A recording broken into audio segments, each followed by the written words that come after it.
All right, so I am excited to be hosting Oscar Naziri today. For those who don't know me, my name's Coach Mike, owner operator of Mindful Method here in Toronto, coaching.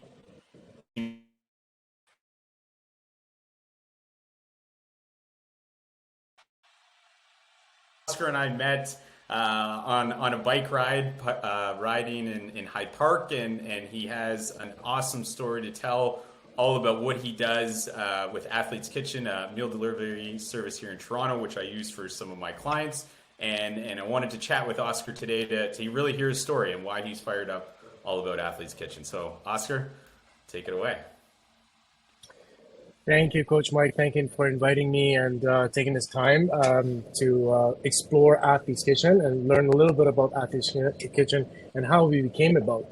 Even the name, like Athlete's Kitchen, why was it? Why did we call it Athlete's Kitchen? So let's get to it. Originally, it was just an idea, 2014, and I was going to the gym every day and doing my own prep and thinking, man, it would be great if we had an option where you'd go in and just grab healthy meals that are portion controlled and just take it home, so you don't have to do all this cooking once a week. And we always called it like the Sunday prep. You'd go in there and you'd cook for half a day and you prepare all your meals. And most guys that were into bodybuilding or any kind of athletics, they'd be doing something like this for themselves. That's just how we kept our internals healthy, externals looking great, and feeling amazing, and being able to do the sports at the level that we wanted to do. So it was an idea in 2014, and I talked about it with friends, and there wasn't much going on in Toronto. There was no other company that was doing it. In 2015, I made a big decision. I left my IT job, which I was doing for 15 years. Was very happy about it. I was passionate about that too, and decided to, I want to give this a try, and I'm going to do it as a secondary job. So it started from the condo of my home, Mike, and it was like I let me create this website, let me put this up online, and I would do family and friends at first. It started to grow. We got some bites. We got a few clients here and there, and it got to a point where it got so big where I had to make a decision, and it was a hard one, to leave my day job and focus on this. So and at that point, I think, how did you make that decision, Oscar? Like, what was the catalyst to kind of tip you over the edge and be like, I got to go all in on this? So it was actually a hard decision because I wasn't focused on either or. I could not have enough time in my day to focus on my IT job. And I felt like I was cutting that short, and I wasn't putting my full efforts that I could into this business. And it just wasn't fair for either or. And I had to make a decision. And I was passionate about my IT work, but this was like a new venture, and it was something like, I want to help people. I want to kind of like sell the lifestyle that I have and get them to enjoy it and see what it's all about.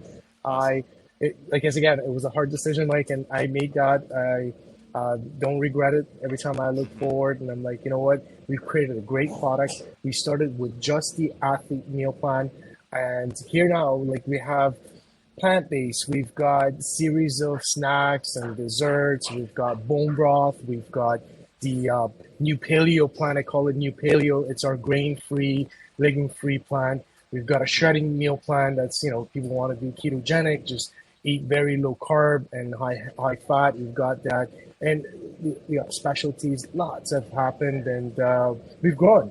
And that's what happens. It doesn't happen overnight. We never implemented all these things all at once. It was, every year we'd have some sort of improvement, and here we are today. Awesome. Yeah. How long have you been in business now?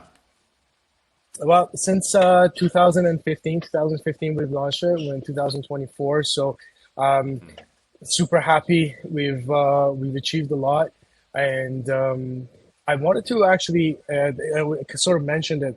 How did we come up with the name Athlete's Kitchen? And I was thinking,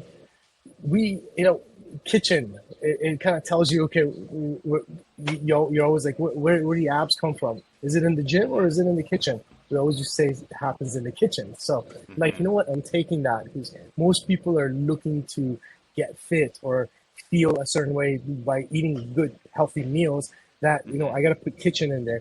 And I looked up, I'm like, athletes, like we're all athletes. We're all athletes in mind. Or if I eat like an athlete, I could feel like one. It doesn't necessarily have to be for all athletes, could be for everyone. Let me look it up. And I looked up the name, Athlete's Kitchen. It so happened to be available. And that's how the name was born.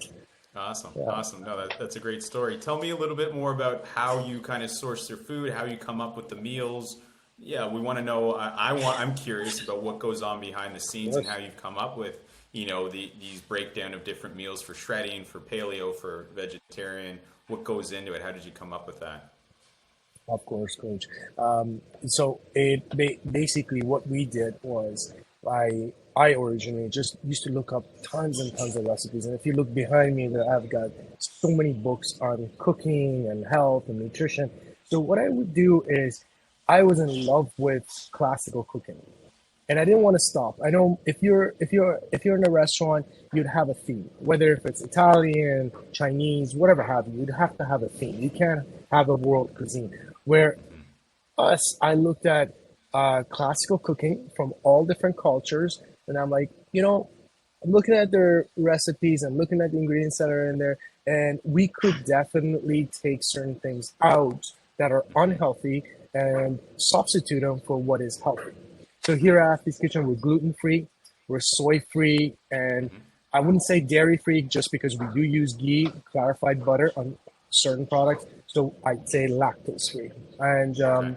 I do that for a lot of reasons. So again, reading up recipes, reading up a lot of different books, and implementing our take on it. So we've actually taken classical recipes and modified them to be a healthy alternative.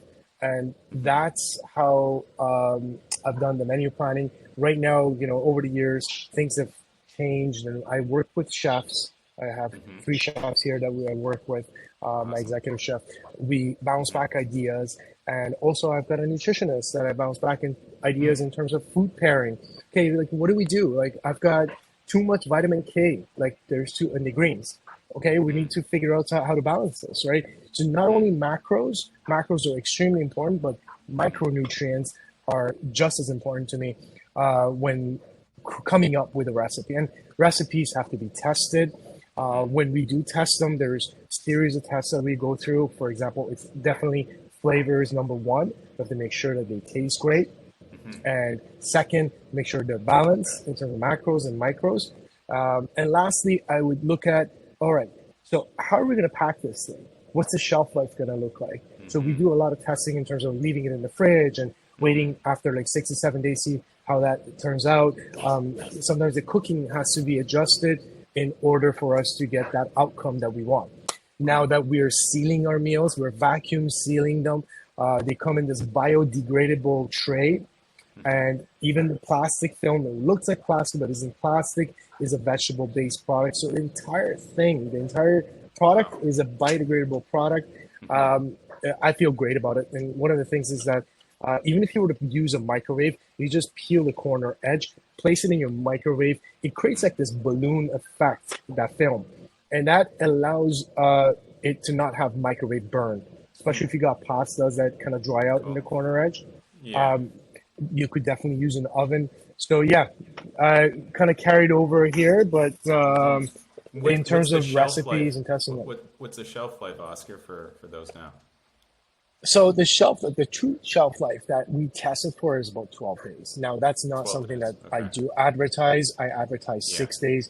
Always like to play it safe. So, and for fish, I just keep it at 4 days. Fish should be consumed fresh, and you shouldn't have to push it past the fourth day. So fish has always got an expiration of 4 days after production when it's delivered to you. All other meals, we put a 6 day shelf life on it. You can freeze it, and if you freeze it, you can keep it in your freezer for 6 to 8 months. Nice.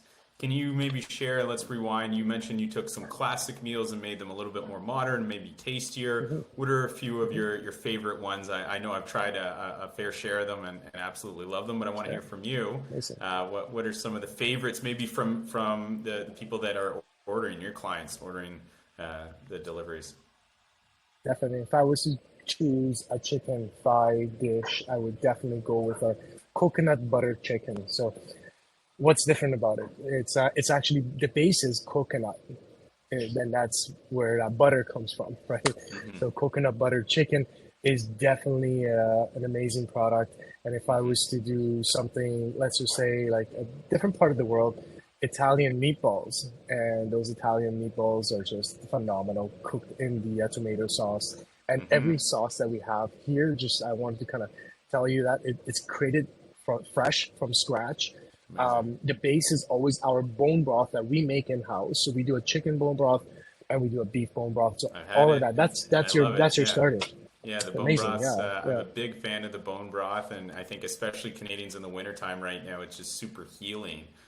For those listeners Yeah. who've never tried a bone broth, it's something I'm a big advocate of, and I know Oscar is. So, Oscar, maybe tell us a little bit more about, have you worked with any pro athletes, and tell us more about how your meals are very complimentary for elite cyclists. I know you're a big cyclist. How that can kind of work Yeah. into an athletic kind of lifestyle and mindset there. Definitely. So majority of our meals, and this is before 2023, were all lifestyle based. Lifestyle meaning that they are for the athlete, but it's a more of a diet sort of a meal plan. And it's got a lot of life to it. It's got lots of different flavor, but it would not suit at that moment. It would not suit an athlete, an elite athlete. And Hmm. one of the reasons why I created a whole new meal plan, Hmm. and this one you no longer have to supplement carbohydrates, and it's a low FODMAP proof plan, and we call it the elite meal plan. And this elite meal plan, I've worked with athletes, not at like the level of like say NBA or anything like that, but lower than that. I've worked with them, and they we can definitely hit those macros right Hmm. on target. It's helpful because we can generate plans according to their needs, and with the variance of I'm talking about like almost 200 calories, and that's amazing because you're never going to be 100%, but Hmm. the results that they're getting is incredible. It's Hmm. amazing because you get to see it, and it will take a bit of time. And a lot of people like look for it.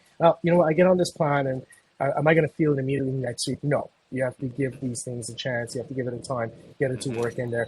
So after a month, you're going to start seeing the results. Awesome. Maybe share some of the results Yeah. you've seen either with athletes or with others Mm-hmm. that they've communicated to you, or from being on Athlete's Kitchen. Yeah. What's Yeah. that look like? How has that transformed their life? Aside from the athletes, there are a lot of people that are struggling with health, like they're diabetic, or they're just like they can't have certain foods, like such as gluten, right? They're sensitive to gluten, or maybe they got celiac. Those guys have replied back to us saying that you know what, it's amazing because I don't have to think about it. The Hmm. meals are already prepared, they're ready to go. I just have to heat it up and enjoy it. Their response has been just amazing.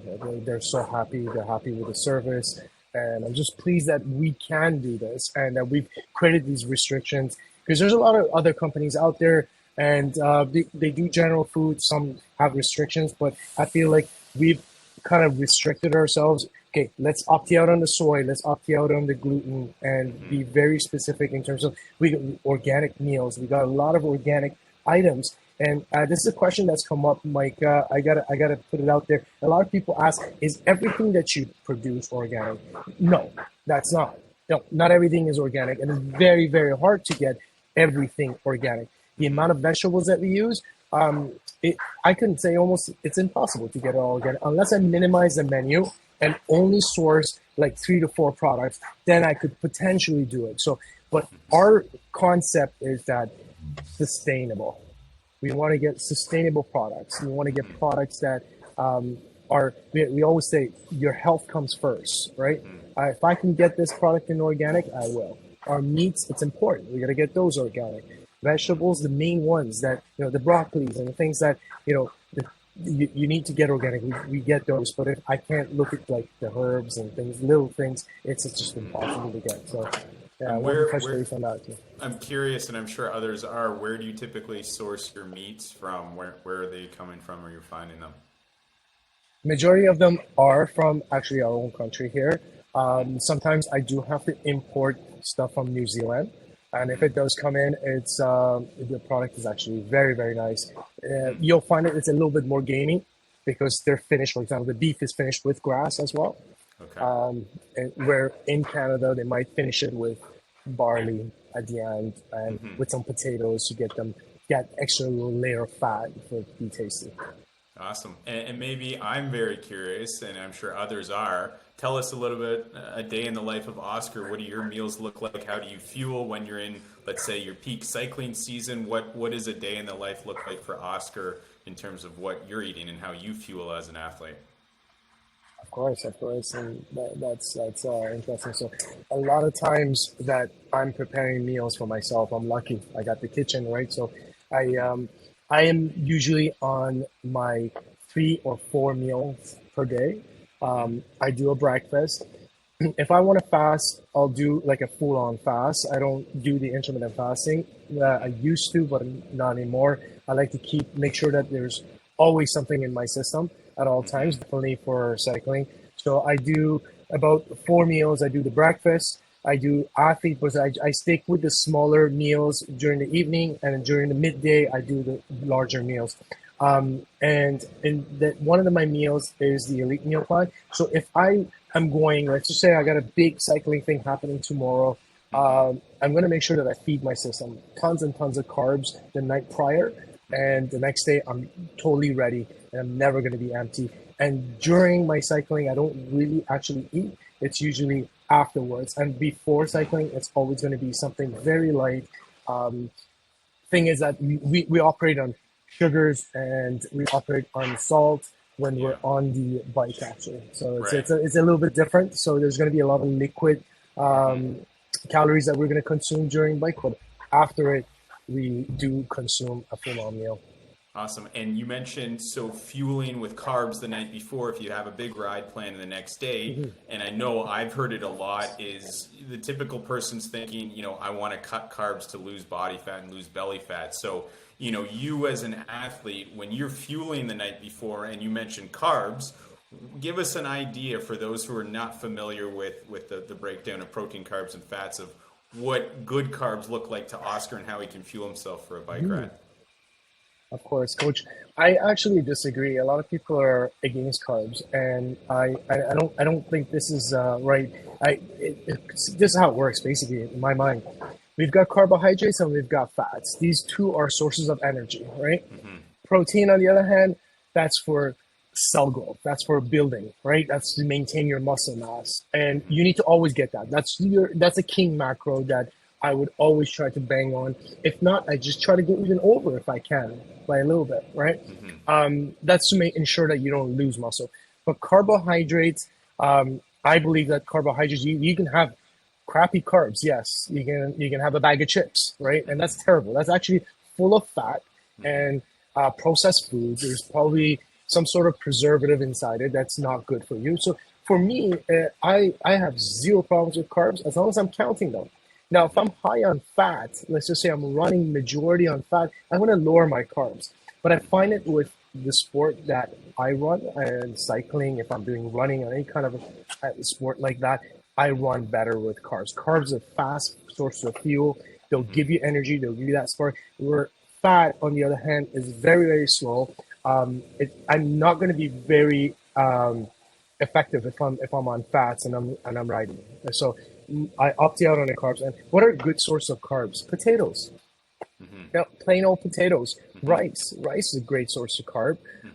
If you have no problem with grains, I personally love rice. I love potatoes.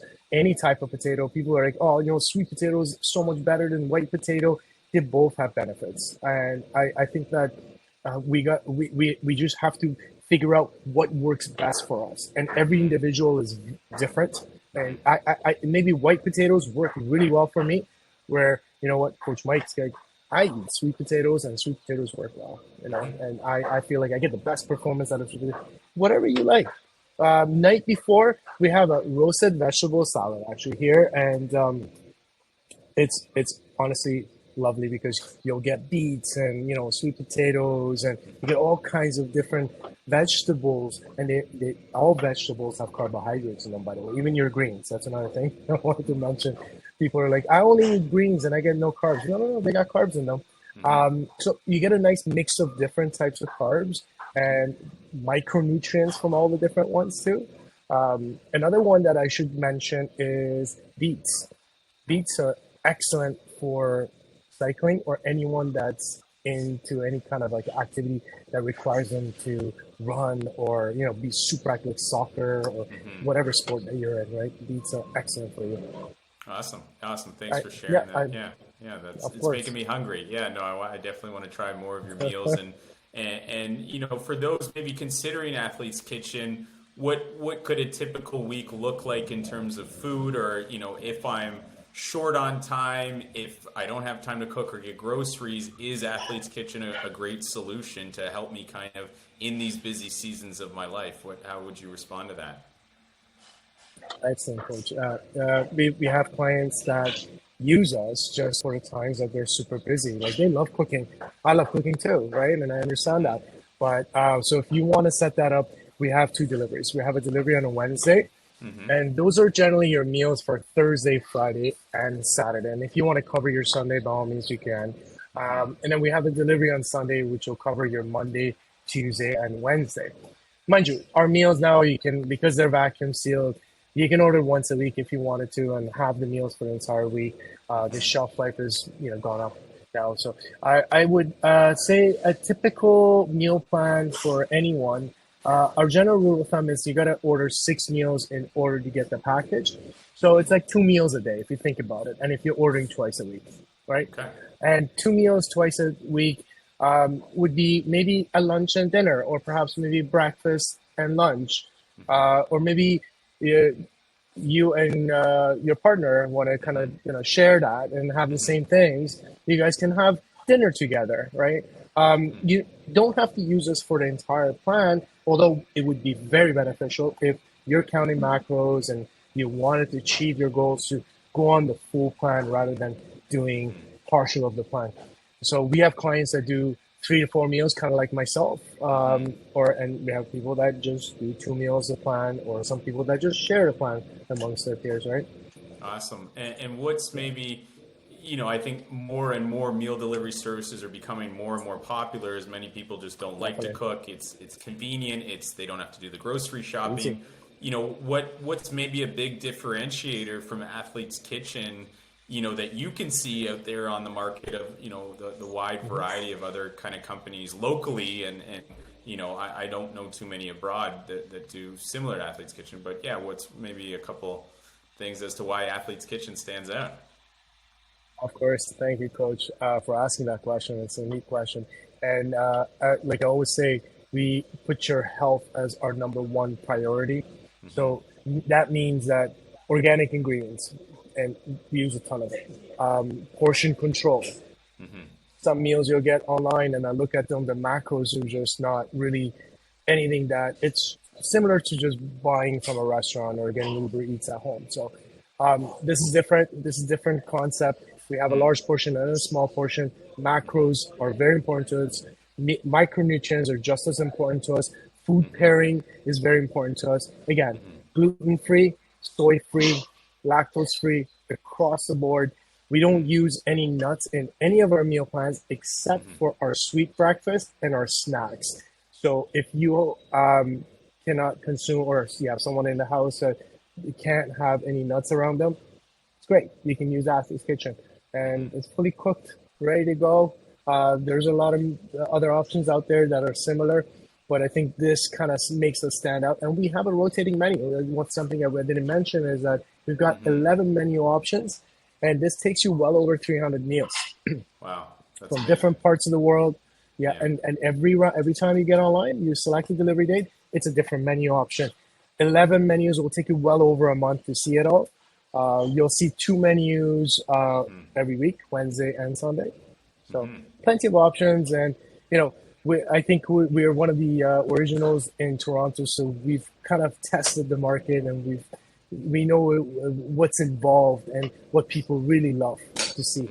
And one of the Amazing. things you'll notice when you look at our menu is that if you got a tomato sauce in one of the dishes, you're not going to see that repeated again. You're going to have variations of different sauces. So there's a lot to choose from. Even though it's a set menu, you can't change anything about it. But if you don't like, let's just say one item there, or you dislike it, note that on the paleo plan, it will be a different side, different vegetable. On the shredding plan, it will be a completely different vegetable. Maybe you don't like the main dish, other alternatives there for you. Cool. No, that sounds exciting. It makes me want to dig into and try more of the AK meals. So maybe just to end off today, share, maybe one kind of healthy nutrition tip for the listeners. We're getting into spring soon in a few months here. Cycling season will likely be ramping up for those cyclists listening today. So what's maybe, one kind of maybe easy, simple tip that you can leave everyone with today? The tip that I can leave everyone with, a simple one, is be mindful of the things that you eat. So, understanding how to read nutritional facts, I think that's one of the biggest things that we could focus on. And I'm going to leave some notes with you at the end. So, on how to read nutritional facts. And I think that would be something that we could share to the audience, and they could really take that into consideration, because at times, one of the things that I gotta, expose from the food industry is that they could literally put nutritional facts and they could be 40% off, and this is a fact, and they could still list it on there. Wow. So I didn't know that. you gotta really read the little fine prints. You gotta see Yeah. what's in it, and try to choose the right foods for your health. Amazing. Yeah, no, thanks for sharing that, Oscar. It was awesome to have you on today. And for those who don't know, Thank you, Coach. Oscar, where can everyone find you? What's your social media, your website? Where can listeners find you? Yeah. If you're looking for us on Instagram, it's at Athletes Kitchen, all one word. If you're looking for me, it's Oscar Naziri, OscarNaziri, at Oscar Naziri. Thank Awesome. you, Coach. Awesome. Thanks for joining me.